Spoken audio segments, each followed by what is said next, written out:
হে ৰাম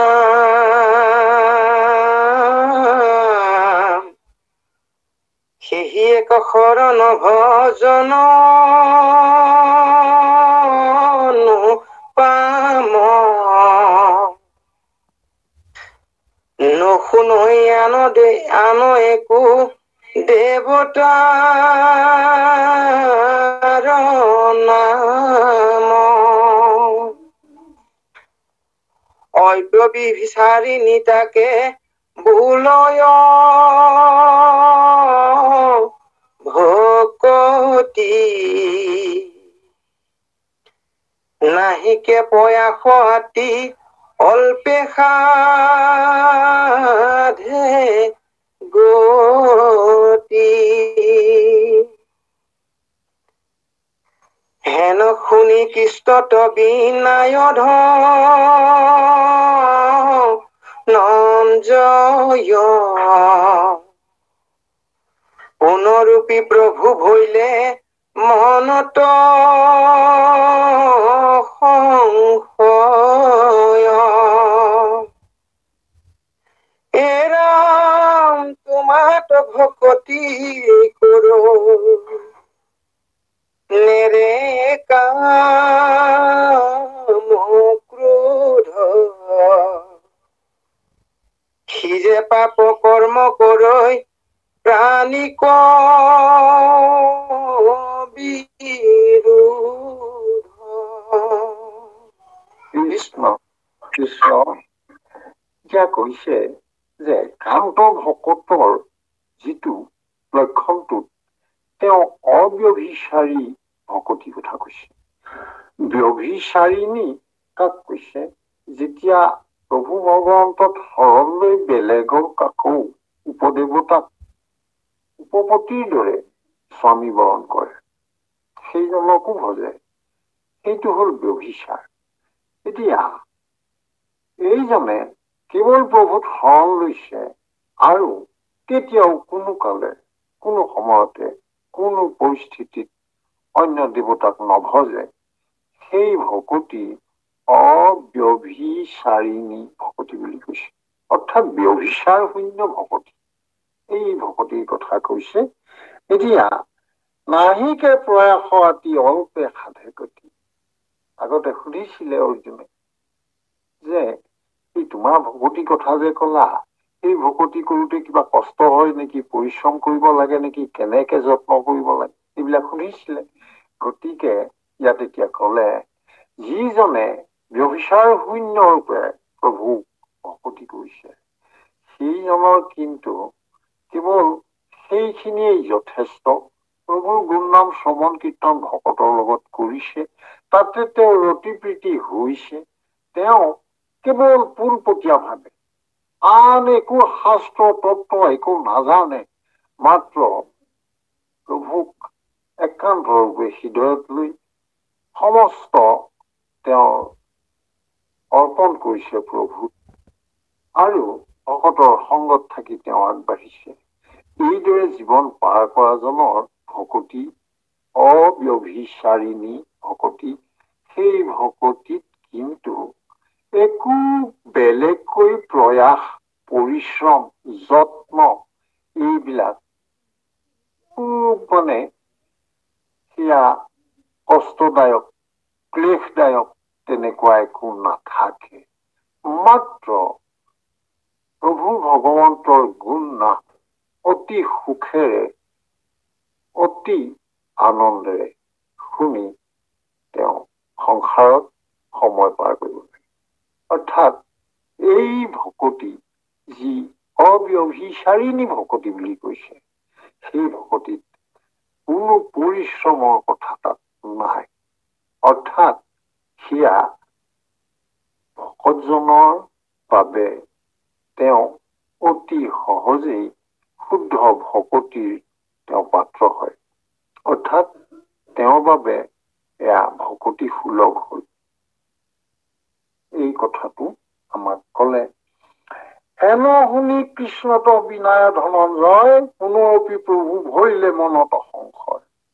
ইমান ঠিভাৱে কোৱাৰ পাছত এতিয়া আকৌ অৰ্জুনে আকৌ সুধিলে বোলে এটা কথা হল নহয়, এইবিলাক তোমাক ভকতি কৰে হয়, কৈছে বোলে তোমাৰতো ভকতি কৰোঁ, ঠিক আছে, তোমাক একান্ত ৰূপে ভকতি কৰে, নেৰৈ কাম ক্ৰোধ, তেওঁ আকৌ কাম ক্ৰোধ নেৰে, তেতিয়াহলে সি যে পাপ কৰ্ম কৰি প্ৰাণিকৰ বিৰোধ, এনেকুৱা তেওঁ কাম ক্ৰোধৰ মাজত যদি থাকিবলৈ হয়, তেতিয়াহলে তেওঁ প্ৰাণীৰ বিৰোধ কৰিব, তেওঁ পাপ সিজিব নে নিসিজিব? ইয়াত কথাটো অকমান বুজিবলগীয়া কথা এটি আছে। যদিহে তেওঁ অব্যভিচাৰিণী ভকতিৰ মাজেৰে প্ৰভুক চিন্তা কৰিছে, প্ৰভুৱে নিজে তেওঁৰ হৃদয়ৰ পৰা কাম ক্ৰোধ আৰু মায়াজনিত এইবিলাক তেওঁৰ হৃদয়ৰ পৰা প্ৰভুৱে নিজেই আঁতৰাই ৰাখিব, অৰ্থাৎ তেওঁ সেই সম্ভাৱনাৰ পৰা তেওঁ নিজেই বিৰত হ'ব, প্ৰভুৱে বিৰত কৰিব। অৰ্থাৎ এনেকুৱা জনৰ বাবে এয়া কাম ক্ৰোধৰ বশত তেওঁক প্ৰাণী হিংসা কৰাটো আচলতে প্ৰভুৱে নিজেই হবলৈ নিদিয়ে। ইয়াকে যেনিবা অৰ্জুনে সম্ভাৱনা হিচাপে সুধিছে যে কাম ক্ৰোধ তেওঁ যদি হৈ যায়, হয় তুমি কোৱাৰ দৰে তেওঁ একান্ত ভকত হয়, পিছে তেওঁ বৰ খঙাল, জীৱ জন্তুক হিংসা কৰে আৰু ইন্দ্ৰিয় বিলাকৰ প্ৰতি তেওঁ আসক্ত, তেতিয়াহলে সেইজনৰ কি হব? এতিয়া তেওঁ প্ৰাণীৰ বিৰোধ কৰে, কি হব? এতিয়া তেওঁ লোভীয়া, হাঁহ কুকুৰা মাৰিও খাই থাকে, তেতিয়াহলে সেইজনৰ কি হব? আচলতে এই কথাটো আওপকীয়া এনেকুৱা, যিজনে অব্যভিচাৰিণী ভকতি কৰিছে, প্ৰভুৱে নিজে সেয়া দায়িত্ব লৈছে, অৰ্থাৎ তেওঁ সংসাৰৰ সাগৰ, এই সংসাৰ সাগৰখন বিষময় সাগৰ, ইয়াত পাপেৰে পূৰ্ণ।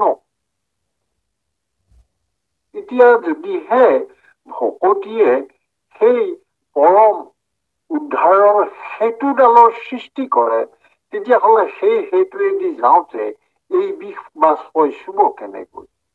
তাৰমানে কাম ক্ৰোধজনিত প্ৰাণী হিংসা আৰু প্ৰাণীৰ প্ৰতি কৰা অন্যায়, সেয়া তেওঁ লাহে লাহে কমিব।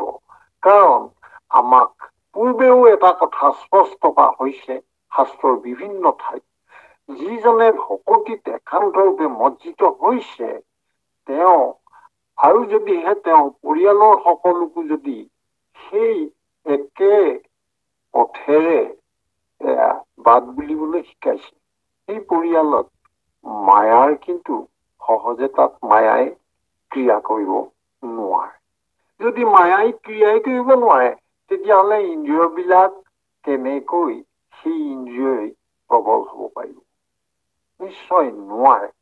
অৰ্থাৎ আমাৰ একান্ত হৃদয়েৰে ঈশ্বৰক চিন্তা কৰাৰ পাছত ঈশ্বৰে যি কৃপা কৰে, সেই কৃপাৰ বলতেই তেওঁ কেতিয়াও কাম ক্ৰোধৰ বশৱৰ্তী হব নোৱাৰে, আৰু তেওঁক প্ৰভুৱে সকলো সময়তে ৰক্ষা কৰিব, সমস্ত পাপতে তেওঁ সিজিবলৈ নিদিয়াকৈ, পাপ সিদ্ধ নহবৰ কাৰণে প্ৰভুৱে তেনেকুৱাকৈ সেই জীৱক কৃপা কৰি যাব।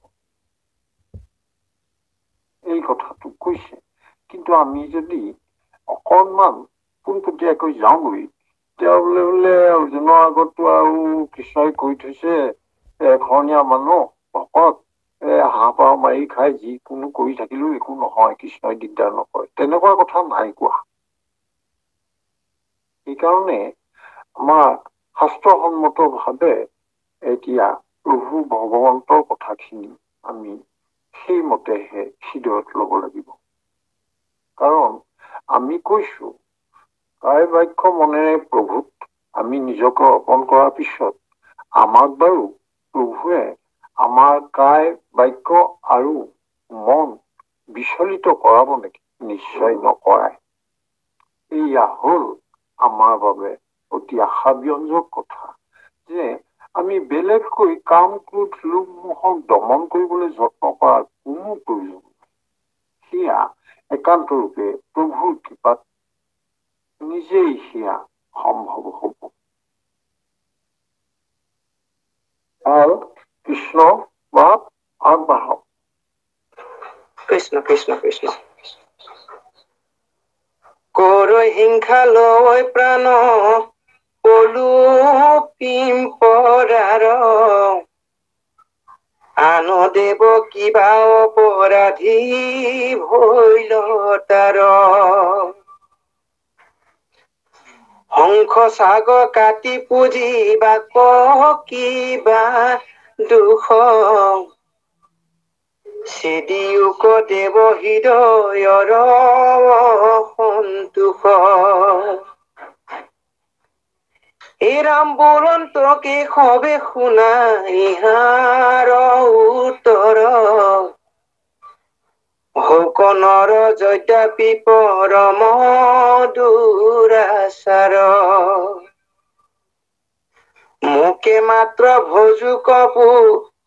মোকে মাত্ৰ ভজুকনো পুজি দেৱ আন, তথাপি পৰম সাধু সেই মোৰ প্ৰাণ। কৃষ্ণ কৃষ্ণ। অৰ্জুনো কম নহয়। অৰ্জুনে এতিয়া এনেকুৱা ধৰণৰ কথাবিলাক সুধিবলৈ ললে, বোলে তুমি বাৰু এইবিলাক কলা, তেওঁ কাম ক্ৰোধৰ কথা আৰু প্ৰাণী হিংসাও কৰে, তেতিয়া কি হব? এতিয়া এইটো বিষয়ে আমি আগৰ ফাঁকিত আলোচনা কৰিলো। আকৌ এটা কথা কলে, বোলে কৰৈ হিংসা লৈ প্ৰাণ পলু পিম্পৰাৰ। মনুষ্যই হিংসা কৰি পেলাই প্ৰাণ লয় কাৰ? পলু পিম্পৰা। পলু পিম্পৰাৰ প্ৰাণ লয় মানে এই এনেকুৱা ক্ষুদ্ৰ প্ৰাণী বিলাকৰ প্ৰাণ।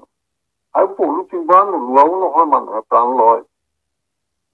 বোলে ইয়াত বিহুৰ সময়ত আমৰলি টোপ দুটামান পাৰোগৈ, তেনেকে আমৰলি বাঁহটো ভাঙি পেলাই সেই পলু পিম্পৰাক নমৰা নহয়, সেয়া মাৰিছে মানুহ। সেইসকলৰ কি হব পিছে? আকৌ কৈছে, আন দেৱ কিবা অপৰাধী ভৈল তাৰ। মানে আন দেৱতাৰ, এতিয়া যিহেতু আন দেৱতাক পূজা নকৰে, এতিয়া আন দেৱতাৰ ওচৰত তেওঁ আকৌ কিবা অপৰাধী হব নেকি?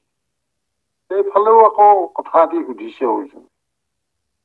আন দেৱ, এই আন দেৱৰ লগত এই তাৰ কথাটো আছে। অৰ্থাৎ আন দেৱক মানে আন দেৱৰ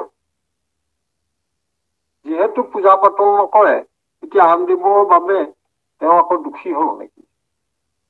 সেইটো এটা কথা হল। আৰু এটা কলে, বোলে শংখ চাগ কাটি পুজিবাক কিবা দুখ। হাঁহ ছাগলী কাটি পেলাই এইবিলাক সেই দেৱতাসমূহ পূজা নিদিয়া হল আৰু এতিয়া, বা যদি দিয়ে তেতিয়াহলে সেইটো কি দুখ হব?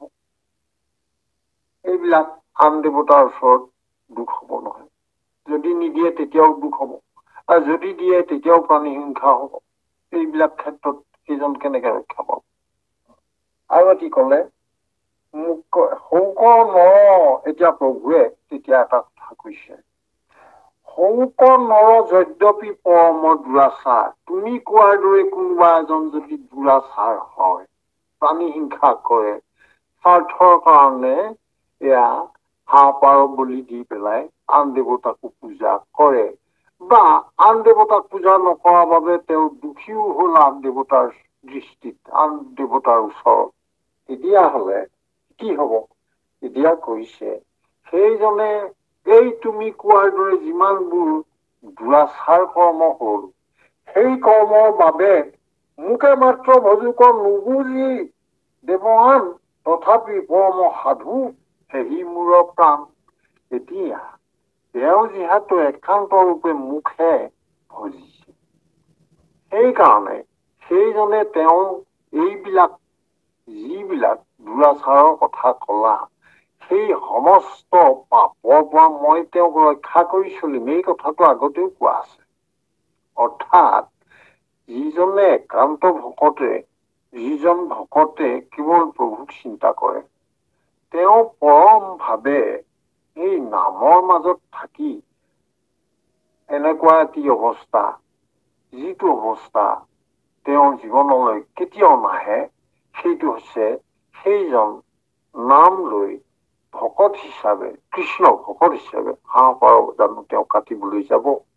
নিশ্চয় নেকাটে। প্ৰভুৱে তেওঁক নিজৰ প্ৰাণ বুলি কৈছে, সেইজন ভকতক প্ৰাণ বুলি কৈছে। সমস্ত বিপদত তোমাক মই ৰক্ষা কৰিম, অৰ্থাৎ প্ৰভুৱে এইটো কথাই কৈছে, তোমাক মই কৃপা কৰিম, তোমাৰ সমস্ত বিপদ দুৰ্যোগ এইবোৰ আহিলেও মই তোমাক ৰক্ষা কৰিম। তেনে পৰিৱেশত তুমি নপৰা। আমি এতিয়া এই কথাখিনিকে পোনপটীয়াকে লৈ বোলে আমি এখনীয়া ভকত আৰু এতিয়া চিন্তা নাই আৰু হাঁহ পাৰ কাটিলে বেলেগৰ এইবিলাক হেৰি কৰি খালে মেলিলেও একো নাই, এনেকুৱা কথা কিন্তু নাই কোৱা। কথা এটাই কৈছে, সেইটো যিহেতু কায় বাক্য মনেৰে প্ৰভুত অৰ্পিত হৈছে, সেই কথাখিনিলৈ প্ৰভুৱে মোৰ বুলি গ্ৰহণ কৰিছে, মোৰ প্ৰাণ বুলি কৈছে প্ৰভুৱে সেইজনক। তেওঁক আকৌ এই বিপথে গৈ দুৰাচাৰী হবলৈ দিব জানো? নিশ্চয় নিদিয়ে। অৰ্থাৎ এই কথাখিনি প্ৰভুৱে আওপকীয়াকৈ আমাৰ বাবে এৰি থৈ গৈছে, অৰ্জুনক কোৱাৰ চলেৰে কৈছে। কাৰণ তেওঁ আন সময়ত কৈছে যে সমস্ত পাপত তোমাক মই ৰক্ষা কৰিম, এই কথাটো কৈ থোৱা আছে। তাৰমানে কি, প্ৰভুৱে নিজৰ ভকতজনক সদায় তেনে এটি পৰিৱেশৰ মাজেৰে যাবলৈ দিয়ে য'ত কেতিয়াও এনেধৰণৰ দুৰাচাৰ তেওঁ সম্ভৱ তেওঁৰ দ্বাৰা নহয়, কৰিবলগীয়া নহয়, বা তেনেকুৱা পৰিস্থিতিত তেওঁ নপৰে। এয়া কায় বাক্য মন যিহেতু প্ৰভুৰ চৰণত অৰ্পিত হল, যদিহে শুদ্ধভাৱে অৰ্পিত হল, তেতিয়াহলে প্ৰভুৱে প্ৰৱৰ্তিত কৰিব, পৰিচালনা কৰিব সেইজনক। তেওঁৰ মনত কেতিয়াও এয়া প্ৰাণী হিংসাৰ কথা নাহিব। এই কথাটো আমি পোনপটীয়াকৈ তেনেদৰে ললে আমাৰ কাৰণে মংগলজনক হব। কিন্তু আমি যদি ওলোটাকে ভাবো একো শাস্ত্ৰও জানিব নালাগে, খালি কৃষ্ণ কৃষ্ণ বুলি কব লাগে, এইবিলাক আমি কৰিব পাৰিম, এই ধৰণৰ কথা হলে নাই কোৱা। প্ৰভুৱে কৈছে সেইজন মোৰ প্ৰাণ, কাৰণ তেওঁ সমস্ত কায় বাক্য মনেৰে মোক অৰ্পণ কৰিলে। তেওঁক মই সমস্ত বিপদত ৰক্ষা কৰিম, সমস্ত পৰিস্থিতিত ৰক্ষা কৰিম। সেইজনৰ দুৰাচাৰ হব ক'ৰ পৰা? কিন্তু অৰ্জুনৰ মনৰ কথাটো ইয়াত প্ৰকাশ কৰিছে, হয়, প্ৰকাশ কৰিলেও ইয়াত এই কথাটো স্পষ্টভাৱে ইংগিত দিছে, যেতিয়া কৃষ্ণই কলে এইজন এশৰণীয়াজন মোৰ প্ৰাণ, এই শব্দটো কৃষ্ণই অৰ্জুনৰ আগত কলে। তথাপি পৰম সাধু হেহি মোৰ প্ৰাণ, এই কথাটো কলে। আমি পৰম শ্ৰদ্ধা বাপ সমস্ত আমাৰ সাধাৰণ চিন্তা আৰু গুৰুজনাই প্ৰকাশ কৰা কথাৰ মাজত যি তত্ত্ব গুৰুজনাই আমাক দিবলৈ যত্ন কৰে, সেই কথাটো আমি নিজে আমাৰ চিন্তাৰ মাজেৰে সেয়া লব লাগিব। আৰু এটা কথা, আমি গুৰুজনাৰ কোনো আদৰ্শত প্ৰাণী হিংসা নাই, গুৰুজনাৰ কোনো আদৰ্শত এই ইন্দ্ৰিয় সুখৰ বাবে আনক অন্যায় কৰা কথা নাই, দুৰাচাৰী চৰিত্ৰ লোৱাৰ কথা আমাৰ গুৰুজনাই কতো তেনেদৰে মুক্তি পোৱাৰ কথা নাই। প্ৰভু কৃষ্ণই অৰ্জুনৰ প্ৰশ্ন সেইটো হব পাৰে, কিন্তু অৰ্জুনৰ সেই প্ৰশ্ন হলেও প্ৰভুৱে এটা কথাই উত্তৰ দিছে যে যিজনে এশৰণীয়া, যিজনে কায় বাক্য মনেৰে মোক অৰ্পিত কৰিলে নিজকে, সেইজন মোৰ প্ৰাণ। যদি সেইজনেই প্ৰাণ হয়, সমস্ত ভূততে প্ৰভু ব্যাপ্ত হৈ আছে, তেনেহলে তেওঁৰ প্ৰাণ তেওঁ নিজেই কিয় আঘাত কৰিব? নিশ্চয় নকৰে। এইটো আমি ভাবো বা সমস্ত আইসকল, আমাৰ সমস্তজনে এই প্ৰেম আৰু প্ৰভু চিন্তা কৰি এয়া ভকতিৰ মাধ্যমে আগবাঢ়োতে আমাৰ নিশ্চয় এনেকুৱা অৱস্থা আমি সেয়া প্ৰাণী হিংসাৰ কথাটো আমাৰ নাহে। প্ৰভুৱে যাতে আমাক সেয়া নিদি। কৃষ্ণ আগবাঢ়কচোন বা অকণমান। নবাধয় দুখে তাক তেজিও সংশয় সত্যে সত্যে দিব মুখ্য সুখী ধনঞ্জয় অনাচাৰ কৰি মোৰ অপৰাধী নুহি আন দেৱ পূজয় যিটো সেহি মোৰ দ্ৰোহী মহামুখ্য দাতা মুত পৰে নাহি কেৱ তথাপিতো পূজয় তেজি মোক আন দেৱ যিটো মহামেল চখাই কুকুৰ মাৰি তাতো কৰি অপবিত্ৰ সিটো অহংকাৰী।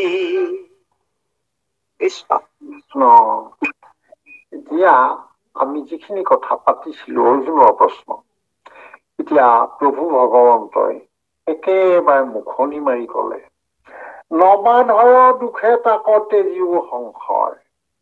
যিজনে কাই বাক্য মনেৰে মোৰ ধৰণ ললে, তেওঁক এই ভকতিত বাধা হিচাপে সেই প্ৰাণী হিংসা চাগ সংশ মাৰি বলি দিয়া তেনেকুৱা পৰিস্থিতি যিবিলাকে তেওঁক বাধা দিব পাৰে, ভকতিত বাধা দিব পাৰে, তেনেকুৱাবোৰ কেতিয়াও তেওঁৰ জীৱনত নাহে। কাৰণ আহিলেহে বাধিব। সেইকাৰণে কৃষ্ণই কৈছে, নবাধয় দুখে তাকত তেজিও সংশয়। এতিয়া স্পষ্টকে কৈ দিলে, বোলে সেইজনৰ ক্ষেত্ৰত এনেকুৱাবোৰ বাধক কেতিয়াও নাহে। এই ধৰণৰ চিন্তা অৰ্জুন তুমি নকৰিবা। যিটো কথা অলপ আগতে আমি আলোচনা কৰিছিলো, অৰ্থাৎ প্ৰভু ভকতৰ প্ৰতি তেওঁ নিজে কৈছে যে ভকতক সমস্ত বিপদত মই ৰক্ষা কৰিম, ভকতসকল মোৰ প্ৰাণ। তেনে অৱস্থাত সেইজনক প্ৰভু ভগৱন্তই সদায় ৰক্ষা কৰি চলে। আৰু এই বাধক সমূহে আহি তেওঁক তেওঁৰ গতিত বাধা দিব পৰা যিটো পৰিৱেশ, সেই পৰিৱেশ তেওঁৰ জীৱনত নাহে। অৰ্থাৎ প্ৰভুৱে এইকণ কৃপা কৰি তেওঁক এই সংসাৰ সমুদ্ৰৰ বিষময় যি অৱস্থা, সেই বিষময় পংকিলতাৰ মাজৰ পৰা তেওঁক উদ্ধাৰ কৰি লৈ যায়, সেইবোৰে তেওঁক চুবলৈ নিদিয়ে। সেইকাৰণেই কলে, নবাধয় দুখে তাক তেজিও সংশয়। আৰু সত্যে সত্যে দিব মোক মুখ্য সখী ধনঞ্জয়। সেইজনক মই মুখ্য প্ৰদান কৰিম ধনঞ্জয়। এই বুলি পেলাই প্ৰভু কৃষ্ণই কৈছে। ইয়াতকে আৰু বেলেগকৈ প্ৰভু কৃষ্ণই কবলগীয়া নাই। ভগৱন্তই তেওঁৰ সন্তানৰ প্ৰতি সদায় কৃপাশীল। আৰু সেইকাৰণে কৈছে, অনাচাৰ কৰি মোৰ অপৰাধী নুহি আন দেৱ পূজৰি যিটো সেহি মোৰ দ্ৰোহী। এইখিনিতে লেঠাটো আহিলে যে যিজনে, এতিয়া প্ৰভু ভগৱন্তই এইটো কথা কৈছেই যে কাই বাক্য মনে যিজনে মোক অৰ্পিত হৈ পেলাই মোৰ গুণনাম শ্ৰৱণৰ মাজত থাকিলে তেওঁক মই বাধক সৃষ্টি হব পৰা একো নিদিওঁ। তেওঁ নবাধ হয়। তেওঁৰ মুকুটিত মই সদায় সেয়া একেবাৰে পৰিষ্কাৰ তেওঁৰ পথ। কিন্তু এটা কথা হলে হৈছে, তেওঁ কেতিয়াও মুক্তিপ্ৰাপ্ত নহব যদিহে তেওঁ কেতিয়াও মোক নভজি পেলাই আন দেৱ দেৱীকহে ভজে। মই ইমান স্পষ্টকৈ কথাখিনি কলো, তাৰ পাছতো তেওঁ এই কথাখিনি বুজি নাপালে। আৰু নেপাই কি কৰিলে, আন দেৱ পূজৰিত যিটো সিহে সেহি মূৰত দ্ৰোহী। এতিয়া মোৰ বাবে দ্ৰোহী কোনজন? সেইজনেই যিজনে মই সমস্ত বাৰণ কৰাৰ পাছতো মোৰ বাক্যৰ দ্ৰোহ কৰিলে। মই কলো যে একান্ত ৰূপে মুখে ভজিবা। এতিয়া সেই দ্ৰোহ আচৰণ কৰিলে যিজনে, অৰ্থাৎ মোৰ কথা অমান্য কৰি যিজনে গৈ আন দেৱ দেৱীকহে সেৱা কৰিলে, পূজা কৰিলে, তেওঁহে মোৰ বাবে দ্ৰোহী। অৰ্থাৎ প্ৰভু ভগৱন্তই যি সংবিধান দিছে, সেই সংবিধানত সকলোৱে যদি চলে, তেতিয়াহ'লে তেওঁ সংসাৰৰ সমস্ত বিষয়ৰ পৰা মুক্ত হ'ব। কিন্তু তাকে নকৰি আঁতৰি গৈছে, তেওঁ কৰ্মবন্ধ কৰ্মফলৰ মাজত তেওঁ সেই বিপাকত যেতিয়া পৰিলে, কৰ্ম বিপাকত পৰিলে, অৰ্থাৎ তেওঁ কিন্তু এতিয়া প্ৰভুৰ কথা শুনিও নুশুনা অৱস্থা হ'ব।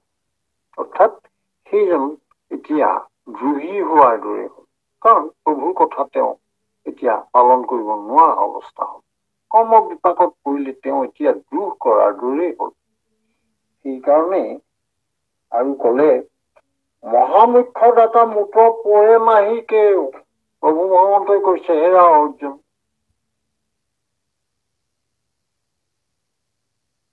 অৰ্থাৎ হেৰা অৰ্জুন, তুমি ঠিক জানিবা, মুখ্য দাতা দ্বিতীয় এজন মোৰ বিনে নাই। এই কথাটো কলে। আৰু তথাপিতো পূজৰিতে যি মোক আনদেৱ, এতিয়া বৰ ডাঙৰ কথাটো, এইটো কথা মই বাৰে বাৰে কোৱাৰ পাছতো কৰ্ম বিপাকৰ বাবেই হওক, তেওঁ কৰ্মফল ভুগিবৰ বাবেই হওক, তেওঁ এতিয়া মোক পুজিবলৈ এৰিলে, তেওঁ আকৌ অন্য এজনকহে পুজিছে। তেতিয়া সেইজন কোন, সেইজনৰ অৱস্থাটো কি হব? এই কথাটো অৰ্জুনে প্ৰশ্ন কৰি থৈছিলে। যিটো মহাম্লেশ খাই কুকুৰক মাৰি, সেইজন তাতো কৰি অপবিত্ৰ, সিটো অহংকাৰী। অৰ্থাৎ প্ৰভুৱে ইমানকে কোৱাৰ পাছতো তেওঁ আন দেৱকহে পুজি ল'ব। অৰ্থাৎ যিজন মহাম্লেশ, যিজনে কোনোদিন ঈশ্বৰ চিন্তা নকৰে, তেওঁ কেতিয়াও ঈশ্বৰক কোনোদিন কৈ পোৱা নাই, তেওঁ ভাবি পোৱা নাই, সেইজন মহাম্লেশ। আৰু তেওঁৰ নিচিনাজনে কুকুৰ খায়, কুকুৰ চুকুৰ মাৰি খায়, প্ৰাণী খায়, সেইবিলাকক মাৰি মেলি খায়, সেই মহাম্লেশ। আৰু সেইজনতকৈ যদি অপবিত্ৰজন কোনোবা এজন আছে, এই মোৰ বাক্য লংঘনকাৰীজন হল পৰম ম্লেশ। এই ম্লেশতকৈও ম্লেশ, পৰম অপবিত্ৰ সেইজন। অৰ্থাৎ প্ৰভুৰ চৰণৰ সেৱা ত্যাগ কৰি তেওঁ আন ক্ষুদ্ৰ দেৱতাক সেৱা কৰিবলৈ গল। এয়া এক বিশাল তত্ব কথা। তেওঁ হব পাৰে কৰ্মবন্ধৰ মাজত আছে, কৰ্ম বিপাকত আছে, সেইকাৰণে তেওঁ পৰম অপবিত্ৰ আৰু তেওঁ অনেক ভুগিব লাগিব। তেওঁ সেইকাৰণে পৰম অহংকাৰী। তেওঁৰ হৃদয়ত অহংকাৰ। অহংকাৰী এই অৰ্থতে অহংকাৰী যে তেওঁ এতিয়াও হৃদয়ত গুৰুৰ কথা সোমোৱা নাই। গুৰুৱে কি কৈছে সেয়া বুজিবলৈ যত্ন কৰা নাই। অৰ্থাৎ গুৰুৰ কথা যাৰ হৃদয়লৈ অহা নাই, তেওঁ অহংকাৰৰ পৰা কেতিয়াও উন্নীত হৈ বুদ্ধি অৱস্থা নাপায়। যদি বুদ্ধি অৱস্থা নাপায়, তেওঁ কেনেকৈ চিত্ত অৱস্থা পাব? যদি চিত্ত অৱস্থা নাপায়, তেতিয়াহলে প্ৰভুৱে তেওঁৰ হৃদয়খনত নিজে থাকি তেওঁক প্ৰৱৰ্তন কেনেকে কৰিব? এয়া হল সেই অনাচাৰী, সেই পাপিষ্ঠজনৰ যি আন দেৱতাক পূজা কৰে, সেইজনৰ দুৰ্দশাৰ কথা কৈছে। ভাল, কৃষ্ণ বাপ আগবাঢ়ক। কৃষ্ণ কৃষ্ণ কৃষ্ণ। হে ৰাম,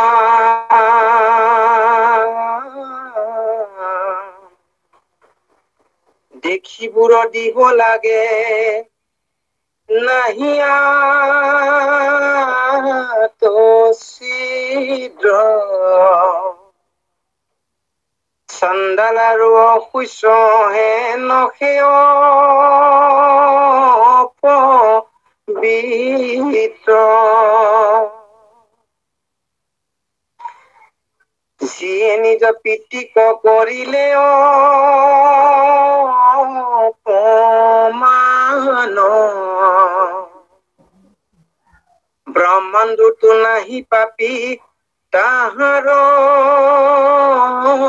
সমান সেহিহে ৰাক্ষস সেহিহে ৰমসু অনেক জন্মৰ আছে পাতকে পশু তাতে সেয়ানক পূজৈ কৰে বলিদান মোহৰ বাক্যৰ সখী লৈও প্ৰমাণ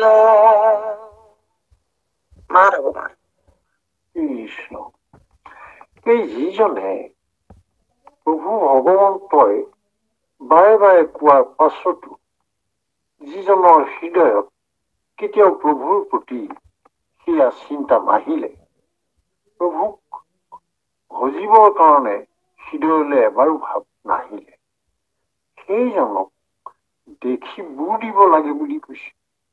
অৰ্থাৎ তেওঁক দেখিলে তাৰ পৰা দূৰলৈ যাব লাগে, আঁতৰ হ'ব লাগে, তেওঁৰ পৰা দূৰত থাকিব লাগে। কাৰণ তেওঁ চিন্তা চৰ্চা, তেওঁৰ আচৰণ বিধি সেইবিলাক কেতিয়াও এখনীয়া ভকতজনৰ বাবে শুদ্ধ হ'ব নোৱাৰে। এই অৰ্থতেই দেখি বুৰ দিব লাগে, নাহি আতচ্ছিদ্ৰ, কোনো সংশয় নাই। এনে বহু দেৱ দেৱতাক পূজা কৰা বা প্ৰভু কৃষ্ণৰ বাদে আনক পূজা ভজা, সেইজনক সদায় সেইজনৰ সংগৰ পৰা আঁতৰত থাকিব লাগে। আনকি তেওঁ ওচৰত যদি থাকে, তেওঁৰ চিন্তা, তেওঁৰ ধাৰণা, তেওঁৰ আচাৰ, তেওঁৰ নীতি, তেওঁৰ কথা, তেওঁৰ ভাষ্য সমস্ততে এধৰণৰ বাহিৰত থাকিব। অৰ্থাৎ সেইজনৰ এতিয়া কেনেকুৱা, প্ৰভু কৃষ্ণই কৈছে চাণ্ডালৰো অশিষ্য হেনহে অপবিত্ৰ। আমি যিজনে কোনোদিন ঈশ্বৰ কৃষ্ণৰ কথা চিন্তা কৰা নাই সেইজনক চণ্ডাল বুলি কৈছো। তেওঁ খাদ্যৰ কোনো ঠিক নাই, তেওঁ বসনৰ ঠিক নাই, তেওঁ কোনো আশ্ৰয়ৰ ঠিক নাই, সেইজন চাণ্ডাল। এতিয়া এই চাণ্ডালৰ বাবেও এই যিজন আন দেৱ দেৱীক পূজা কৰা সেৱা কৰা লোক, সেইজনে তেওঁ কিন্তু চণ্ডালৰ তুলনাটো অধিক অসুচি। এই কথাটো কলে আমাৰ ইয়াতে এই কথাটো এই কাৰণেই কলে, তেওঁ অসুচি কি কাৰণে হল? এই কাৰণেই হল যে যিয়ে নিজৰ পিতৃক কৰিলে অপমান, যিয়ে নিজ পিতৃক কৰিলে অপমান, ব্ৰহ্মাণ্ডতো নাহি পাপি তাহাৰ সমান। আমাৰ দ্বিতীয় প্ৰশ্ন এটা আমি আগতে কৈ গৈছিলো যে নিজ পিতৃ কোন? প্ৰভু ভগৱন্ত আমাৰ সকলোৰে গুৰি, সেইজন আমাৰ নিজ পিতৃ। সমস্ত জীৱৰে নিজ পিতৃ। পিতৃয়ে সন্তানৰ প্ৰতি কেতিয়াও বিপথে যাবলৈ নকয়। অৰ্থাৎ এই পিতৃয়ে যি কথা কলে তেওঁক শৰণ লৈ গুণ নাম শ্ৰৱণ কীৰ্তন কৰি সংসাৰ কৰিবলৈ কলে, সেইবিলাক কথা নুশুনিলে, এইজনে নুশুনি চণ্ডালতকৈও অধম হল। সেইজন তেওঁ নিজৰ পিতৃৰ কথা নেমানিলে, পৰম দ্ৰোহী হল। গতিকে তেওঁ সমান এই ব্ৰহ্মাণ্ডত পাতকি আৰু কোনো থাকিব নোৱাৰে। এই কথাটো কলে সেয়েহে ৰাক্য সেয়েহে পৰম সুৰ সেইজনৰ কোনো এয়া সদ্গুণৰ তেওঁ লেখ মানুহ তেওঁ নাই। অৰ্থাৎ তেওঁ আচলতেই অপবিত্ৰ। এইজন অসুৰ, সুৰৰ জ্ঞান, সুৰৰ ধৰ্ম, সুৰৰ লক্ষণ অকণো তেওঁ নাই। তেওঁ অসুৰ আৰু অনেক জন্মৰ আছে পাতেক প্ৰচুৰ। আমি আগতে এই কথাটো উল্লেখ কৰিছিলো। তেওঁ অনেক জন্মৰ কৰ্মফল আছে, কৰ্ম বন্ধ, কৰ্ম বিপাকৰ মাজত থকা বাবে, অৰ্থাৎ তেওঁ অনেক পাপৰ ফলত তেওঁ এই অৱস্থা হৈছে যে তেওঁ ঈশ্বৰ কৃষ্ণক বুজিবলৈ তেওঁ কেতিয়াও মনলৈ সেই চিন্তা নাহে।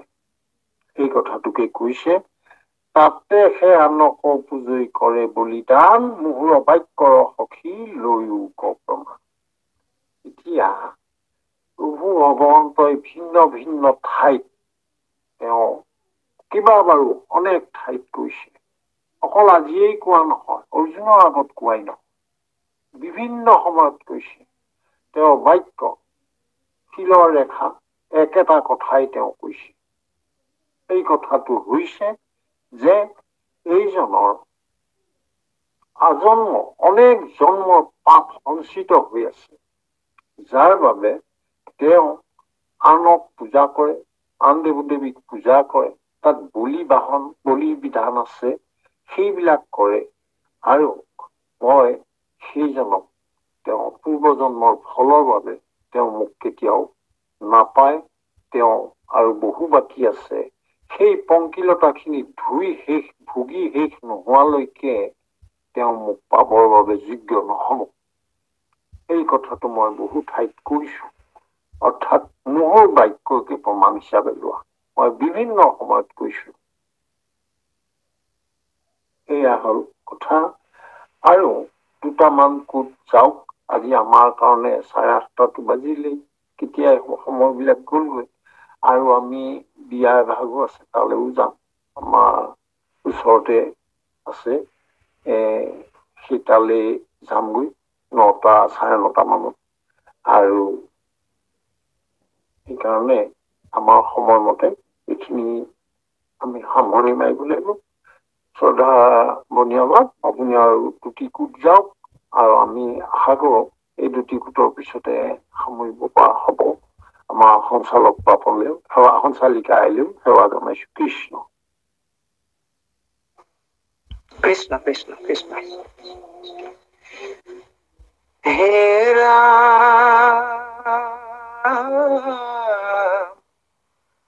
কৰ্মত বিশ্বাস হইবে, নুপুজিব বোধ, অকাৰণে ভকতক কৰিবে বিৰোধ। মোৰ বেদ বাক্য কলংঘিলে দুৰাচাৰ, নৰকৰ পৰা তাৰ নহিকে নিষ্ঠাৰ। হেন জানি তুমি তেজি উকোৱা নদেৱ, এৰিয়ান কৰ্ম মুক মাত্ৰ কৰা সেয়।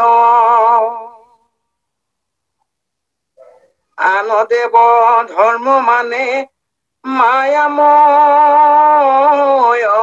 দেখা, মোহৰ বচন সখী পাষাণৰ ৰেখা। কৃষ্ণ কৃষ্ণ কৃষ্ণ। এতিয়া আমি পালোগৈ যে কৰ্মত বিশ্বাস হইবে, নুপুজিব বোধ। যিজনে অনেক জন্মৰ সঞ্চিত পাপৰ বাবে তেওঁ প্ৰভু কৃষ্ণৰ ভজিব নোৱাৰিব, তেওঁ আন দেৱতাক দেৱ দেৱীকে ভজি থাকিব। সেইজনে তেওঁ কৰ্ম বিশ্বাসতহে থাকিব, অৰ্থাৎ বাসনাযুক্ত আসক্তিযুক্ত ইন্দ্ৰিয় সুখৰ বাবে তেওঁ প্ৰয়াস কৰিব, দেৱ দেৱীৰ ওচৰত সেইবিলাক বিচাৰিব। তেওঁ সেই ধাৰণাৰ পৰা কোনোদিন মুক্ত নহব আৰু তেওঁ হৃদয়লৈ প্ৰকৃত ভাগৱত তত্ত্ব, ভগৱন্তৰ বিষয়ক কথা, প্ৰিয় কথাবিলাক, নিজ তত্ত্ব, প্ৰভুৰ সম্পৰ্কীয় তত্ত্ব কথা, সেইখিনি তেওঁৰ হৃদয়লৈ কেতিয়াও অনুভূতিলৈ নাহিব। অকাৰণে ভকতক কৰিবে বিৰোধ, যিহেতু তেওঁৰ লগত মিলা নাই, গতিকে ভকতৰ তেওঁ বিৰোধাচৰণ কৰিব। এই ভকতে আমাৰ অন্যায় সাধন কৰিছে, তেওঁলোকে অনীতি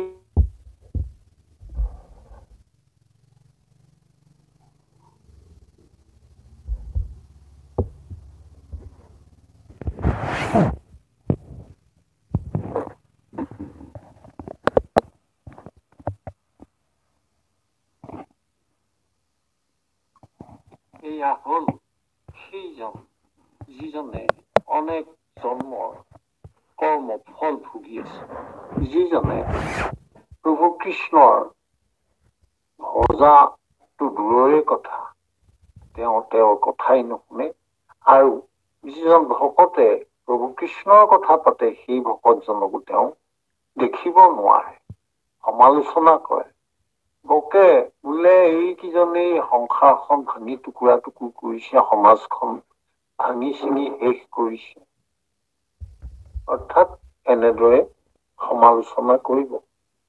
আৰু মূৰবেদৰ বাক্যক লংঘিলে দুৰাচাৰ, নৰকৰ অপৰাতাৰ নাহিকে নিষ্ঠাৰ। এইজনে যিজনে মোৰ কথাখিনি নেমানিলে, সেইজনে কেতিয়াও কোনোদিন নৰকৰ পৰা নিষ্ঠাৰ নাপায়।